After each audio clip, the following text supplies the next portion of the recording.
السلام علیکم ورحمۃ اللہ وبرکاتہ۔ محترم ناظرین، سیر علماء کرام کا یہ 114واں نمبر ہے، اور آج کے اس ویڈیو میں ہم معلوم کریں گے ایک ماہر علماء میں سے ایک عالم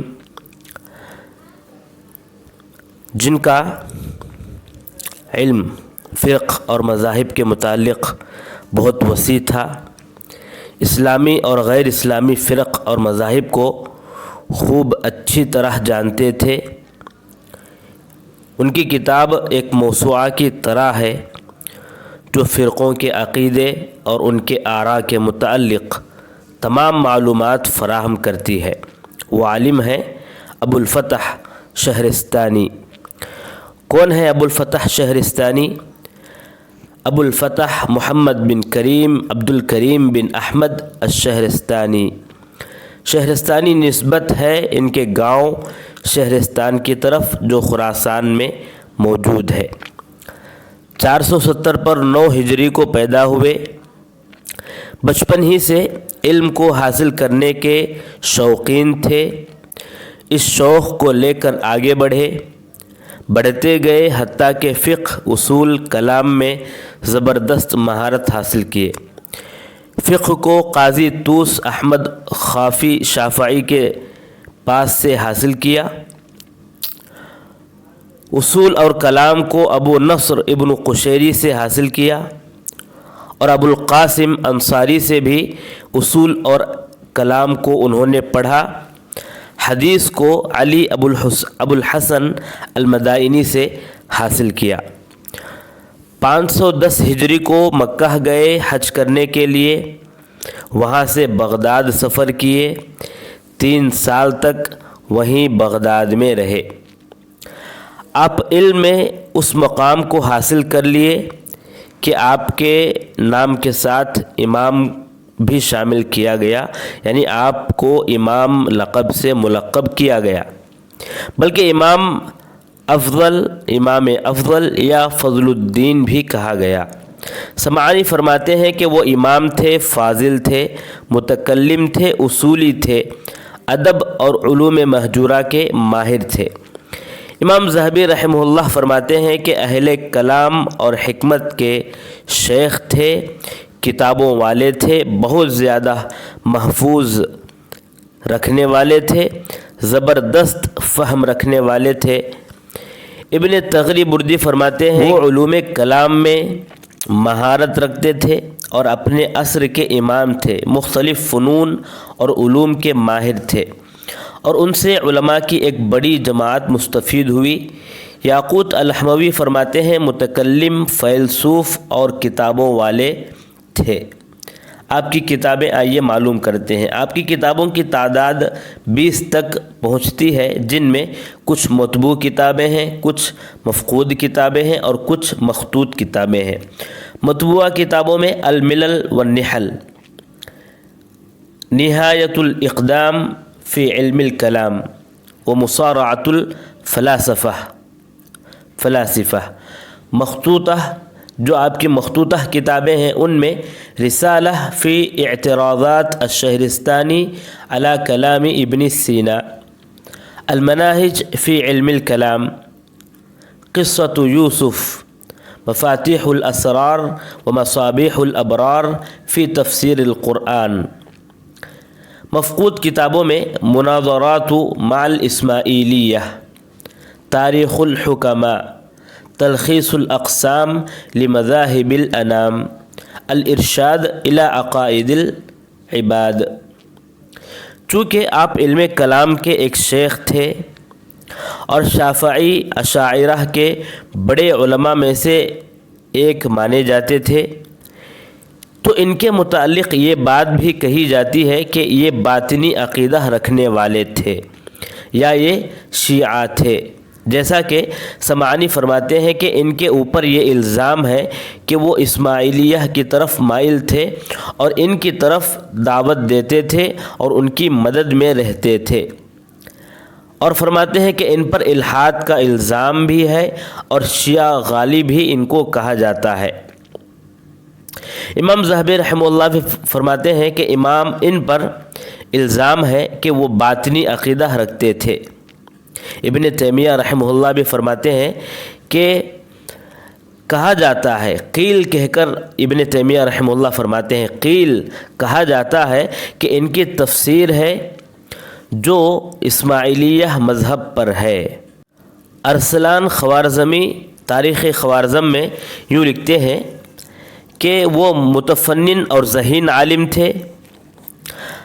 اگر وہ ان کا میلان یعنی امام شہرستانی کا میلان الحاد کی طرف نہ ہوتا تو وہ امام ہوتے، اور فرماتے ہیں کہ ہم تعجب کرتے تھے کہ ان کا وہ مقام اور فضل ہے، اس کے باوجود وہ کیسے ایک ایسی چیز کی طرف مائل ہو گئے جس کا اصل نہیں۔ نعوذ باللہ، یہ دراصل علم شرعی نہ حاصل کرنے اور فلسفہ کی تاریکیوں میں ڈوبنے کا نتیجہ ہے۔ ایک مرتبہ ان کے وعظ میں خود مجھے بیٹھنے کا موقع ملا۔ یہ ارسلان فرماتے ہیں کہ مجھے ایک مرتبہ ان کے وعظ میں بیٹھنے کا موقع ملا تو میں ان کے مکمل وعظ میں کہیں بھی قال اللہ اور قال رسول یہ جو ہے میں سنا ہی نہیں۔ ایک آدمی ان سے پوچھا کہ تمام علماء شرعی مسائل بیان کرتے ہیں اور ابو حنیفہ شافعی کے اقوال بیان کرتے ہیں، آپ کیوں نہیں کرتے؟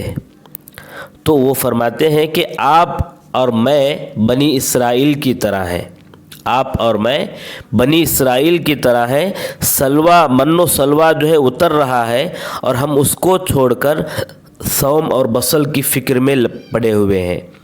یہ جو ہے ان کا جواب ہے، اس طرح جو ہے کہتے ہیں۔ لیکن امام سبکی رحمہ اللہ ان کا جو ہے دفاع کرتے ہیں، اور وہ اپنی کتاب میں ان تمام اقوال کو جو بھی الزام ہے ان تمام اقوال کو بیان کرنے کے بعد آخری میں کہتے ہیں کہ سمعانی کی یہ جو بات ہے یہ تحبیر نامی کتاب میں ہے، حالانکہ ان کی ذیل نامی جو کتاب ہے اس میں جو ہے یہ عبارت موجود نہیں ہے۔ تو تحبیر میں جو ہے یہ عبارت مذکور ہے اور ذیل میں جو ہے یہ عبارت موجود نہیں ہے، اور یہ بھی بات سمجھ میں نہیں آتی۔ امام سبکی رحمہ اللہ فرماتے ہیں کہ یہ بھی بات سمجھ میں نہیں آتی کہ سمعانی جو ہے تحبیر میں جو یہ عبارت بیان کیے ہیں یہ کہاں سے جو ہے بیان کیے ہیں، یہ بات بھی سمجھ میں نہیں آتی۔ اور اس کے بعد فرماتے ہیں کہ کیونکہ ابو الفتح کی کتابیں تو اس کے خلاف ہیں، یعنی آپ کو اسماعیلی ہونے کا جو الزام آپ پر لگایا جاتا ہے تو آپ کی کتابیں تو اس کے خلاف کہتی ہیں، تو کیسے جو ہے آپ پر اسماعیلی یا جو ہے شیعی یا فاطمی ہونے کا الزام کیسے لگایا گیا؟ یا ہو سکتا ہے، آخری میں فرماتے ہیں ہو سکتا ہے کہ تحبیر میں کسی نے یہ اضافہ کر دیا، ورنہ اگر سمعانی تحبیر میں ذکر کرتے ہیں تو ذیل میں بھی ذکر کرتے، اور ذیل میں ذکر نہیں ہونا اس بات کی طرف لے جاتی ہے، اس بات کا اندازہ جو ہے ہم لگا سکتے ہیں اس بات سے کہ تحبیر میں کسی نے اضافہ کر دیا ہوگا۔ اور ابن تیمیہ رحمہ اللہ بھی دفاع کرتے نظر آتے ہیں، وہ فرماتے ہیں کہ بتایا جاتا ہے کہ وہ اسماعیلیہ باطنیہ کی باتیں اپنی کتابوں میں ذکر کرتے تھے، اسی لیے ان پر اسماعیلی ہونے کا الزام ہے، حالانکہ ایسا نہیں ہے۔ اور خود ان کی کتاب ہے باطنیہ کے خلاف جو اس بات کی تائید کرتی ہے۔ خیر، جو بھی ہے ان کے متعلق، ان کے عقیدے کے متعلق، ان کے منہج کے متعلق اور بھی جو ہے تحقیق اور توثیق کی ضرورت ہے، اور ان کی جو کتابیں ہیں ان میں ان کے جو اقوال ہیں اس سے یہ اندازہ لگایا جا سکتا ہے کہ آپ واقعتاً کس منہج کے جو ہے تھے، یہ جو ہے اندازہ لگ سکتا ہے۔ جو کتابیں ہیں وہ اگر مکمل طور پر آ جائیں گی تو اور بھی واضح ہو سکتا ہے۔ البتہ ان کا ایک شعر جو ہے بیان کیا جاتا ہے، مذکور ہے ان کی کتاب میں، یہ ان کا شعر ہے یا کسی اور کا شعر ہے پتہ نہیں، لیکن یہ شعر جو ہے بیان کیا جاتا ہے کہ لعمری لقد طفت المعاہد کلہا وسیرت طرفی بین تلک المعالم فلم ارى الا واضعا کف حائر على ذقن او قارعا سن نادم۔ تو اس سے جو ہے اندازہ لگاتے ہیں، سعید رسلان رحمہ اللہ کا ایک ویڈیو ہے، اس میں جو ہے آپ فرماتے ہیں کہ اس سے اندازہ لگا سکتے ہیں کہ آپ شروع میں جو ہے علم کلام میں تھے، فلسفہ میں تھے، لیکن آخری میں یہ شعر سے اندازہ لگا سکتے ہیں کہ وہ بیزار ہو چکے تھے، اور ان کا جو ہے کہنا تھا کہ اس میں جو ہے کچھ فائدہ نہیں ہے فلسفے میں اور علم کلام میں، بیکار جو ہے چیزیں جو ہے اپنی عمر کو ویسٹ کرنا ہے، اس کے علاوہ کچھ حاصل نہیں ہوتا۔